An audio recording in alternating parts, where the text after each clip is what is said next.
Vamos lá. Eu ia falar drogas, mas como eu não tenho. Como você não tem drogas. Como eu não tenho drogas. Mas assim, vamos lá, vamos falar do THC, que já falamos várias vezes. THC é o que está mais perto aí de haver um debate para que haja. Sim, perfeito. Não sei se é o THC. Bom, tudo bem. A existência. Vamos lá, o uso do THC ele é muito prejudicial para o cérebro? Sim e não. Sim e não. Bom, primeira coisa... Tá, eu vamos lá. não tô falando de CBD, tô falando de Isso. THC, chapar. Cara, Bom, eu diria o seguinte, que o THC ele vai prejudicar uma série de funções do cérebro, né? Pelo menos enquanto ele estiver em atividade. Por exemplo, memória operacional vai pro saco. Aham. Certo? Você tá... O que é memória operacional? Pessoal? Memória operacional é um procedimento do córtex pré-frontal onde ele pega as informações, ele organiza elas e bota elas em operação, né? Então, por exemplo, isso que eu estou falando para vocês, o meu cérebro agora está catando as informações lá, está organizando elas numa sequência, ele armazena por um tempo até eu falar elas. E depois já era. E depois ele já manda... Certo?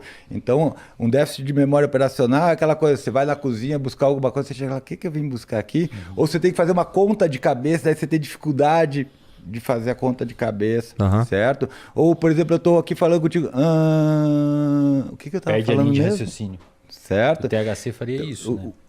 Para isso, e daí prejudica a aprendizagem também, certo? Então, de uma certa forma, o THC é uma substância.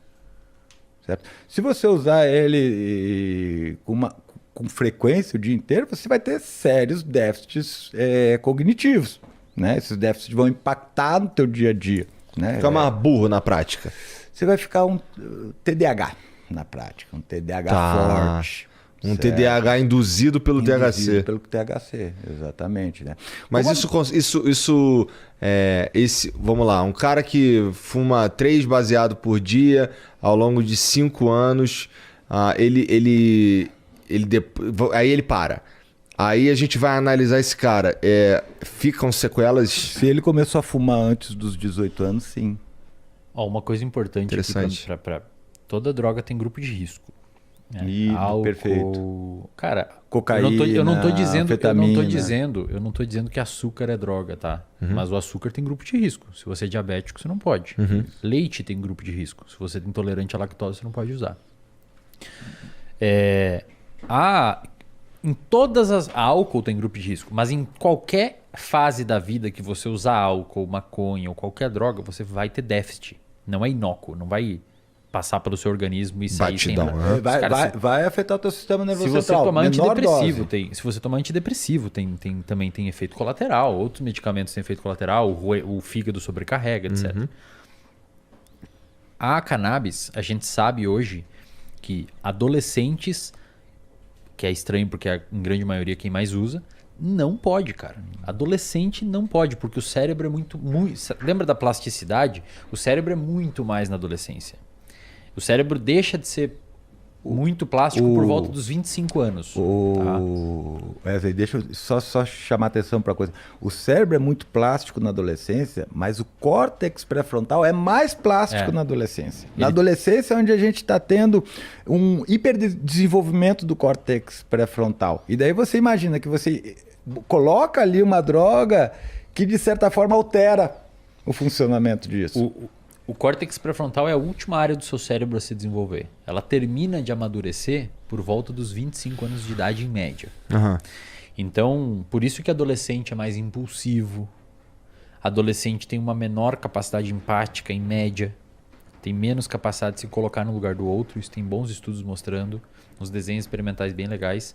Menos capacidade de avaliar risco. Menos capacidade de avaliar risco. Por isso que é muito mais propenso a buscar novidade.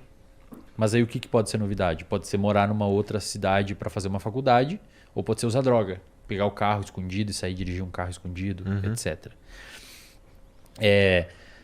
Adolescente, cara, não pode, velho. É grupo de risco ferradíssimo para uso de cannabis.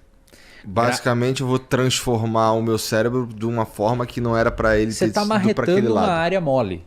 Você está marretando uma área mole. Digamos que um adulto já teria os córtex, depois dos 23 anos, já teria o córtex pré-frontal mais maduro e, portanto, ele teria, menos influência da cannabis. Mais ou menos isso, em grosso modo.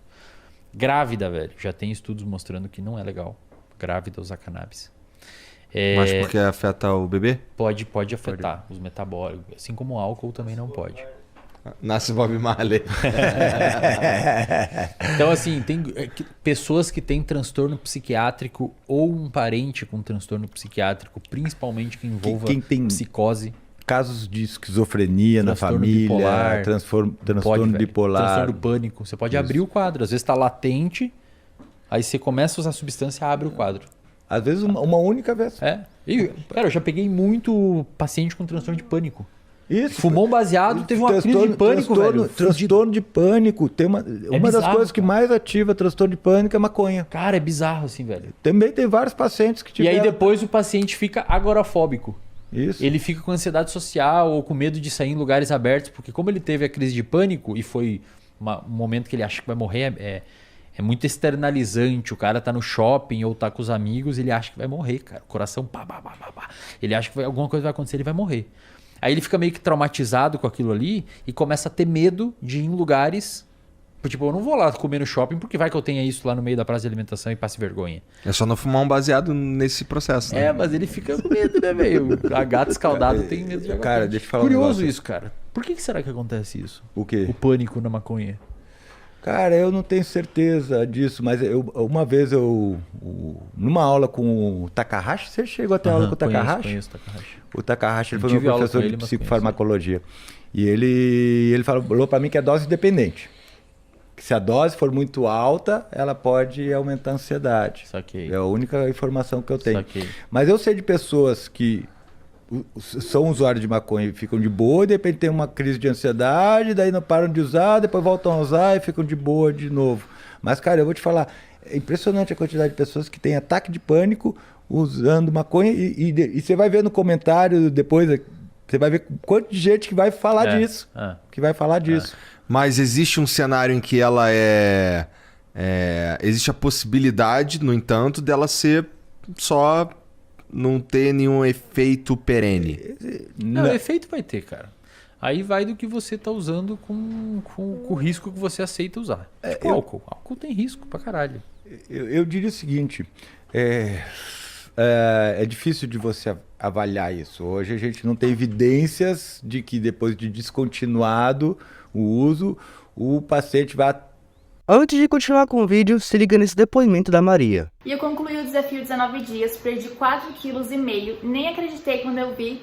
E o que mais me deu diferença foi quando eu olhei no espelho que eu vi que perdi muita barriga. Então, pra quem aí tá na dúvida se compra ou não o desafio 19 dias, pode comprar, porque vocês não vão se arrepender. Se você, assim como a Maria, quer mudar o seu corpo de uma vez por todas de uma maneira fácil, simples e prática, o desafio 19 dias é pra você.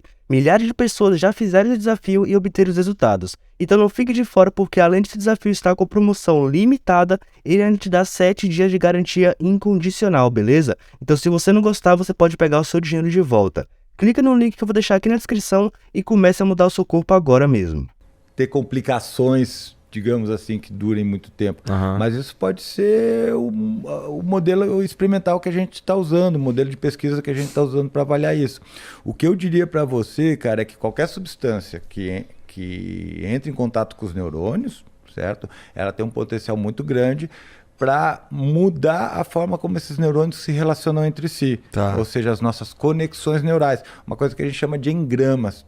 Tudo que a gente faz, você está aqui piscando o olho com a mão aqui assim, depende de um engrama no teu cérebro, certo? Então, a forma como você percebe as coisas, a forma como você constrói a realidade, a forma como você vê a si mesmo, todas elas dependem de engramas. Essas substâncias vão alterar esses engramas. E olha que louco, cara. O CBD, ele... O CBD atua no cérebro também? Atua no cérebro. No cérebro e no sistema imunológico. Você tem, sendo bem grossamente falando, você teria maconha no cérebro. Você tem o que a gente chama de endocannabinoides. São canabinoides endógenos. Então você tem um receptor ali dentro e você tem um neurotransmissor endógeno que o seu próprio cérebro produz, que a maconha mimetiza ele. O CBD mimetiza ele. Assim como, por exemplo, algumas outras drogas recreativas como psilocibina, LSD, etc., movimenta neurotransmissores no seu cérebro, por exemplo, serotonina, acetilcolina, a própria nicotina do cigarro. Isso, fala sobre a nicotina. A nicotina ela se liga num receptor que teve um nome muito criativo também, chamado de nicotínico. Os caras não são zero criativos. Tem 2 tipos de receptores que são pro mesmo neurotransmissor, são os nicotínicos e os muscarínicos. Certo. Assim, você estava falando que a nicotina liga no nicotínico. Tá. Não, mas assim, a gente produz endocannabinoides. Isso. A gente que a maconha, o CBD mimetiza isso daí.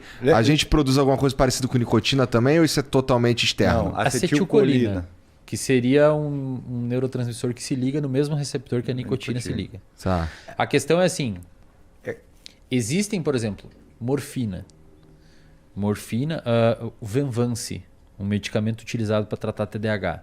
O Venvance é um derivado de uma anfetamina, do mesmo que deriva metanfetamina, uma droga de abuso.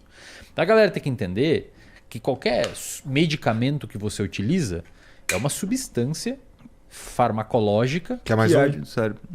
Que interage com receptores no seu cérebro e muda a função daquele neurônio e, consequentemente, do circuito que aquele neurônio está envolvido e do comportamento ou da emoção gerada por ele.